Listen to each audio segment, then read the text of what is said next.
ইরানের হামলায় কেঁপে উঠল মার্কিন নৌঘাঁটি। ইরানে ইসরায়েলের হামলার জবাবে বাহরাইনের আমেরিকার নৌবাহিনীর ৫ নম্বর ফ্লিটের সদর দপ্তর লক্ষ্য করেই হামলা চালিয়েছে ইরান। শুধু বাহরাইনই নয়, সৌদি আরব, কুয়েত এবং আবুধাবিতেও ভয়াবহ হামলা এবং বিস্ফোরণের খবর পাওয়া গেছে।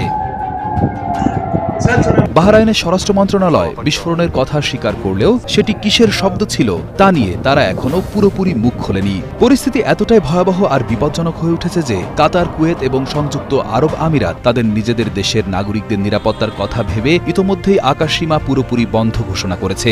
অর্থাৎ এই দেশগুলোর উপর দিয়ে এখন কোনো যাত্রীবাহী বা সাধারণ বিমান চলাচল করতে পারবে না।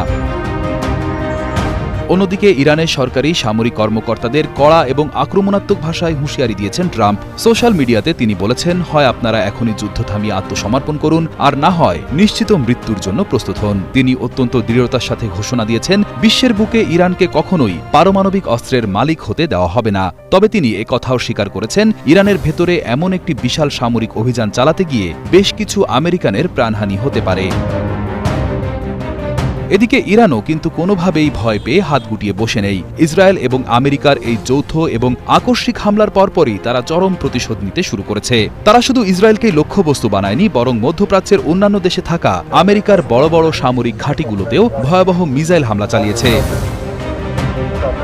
সংবাদ মাধ্যম আল জাজিরার সর্বশেষ তথ্য অনুযায়ী কাতারের আকাশে থাকা প্যাট্রিয়ট নামক একটি অত্যাধুনিক মার্কিন প্রতিরক্ষা ব্যবস্থা ব্যবহার করে ইরানের ছোড়া দুটি শক্তিশালী মিসাইলকে আকাশে থাকা অবস্থাতেই ধ্বংস করে দেওয়া হয়েছে। কাতারে আমেরিকার আল উদেইদ নামক যে বিশাল বিমান ঘাঁটিটি রয়েছে, মূলত সেটি ছিল ইরানের এই হামলার অন্যতম প্রধান লক্ষ্য। এটি মধ্যপ্রাচ্যে আমেরিকার সবচেয়ে বড় সামরিক ঘাঁটিগুলোর মধ্যে একটি।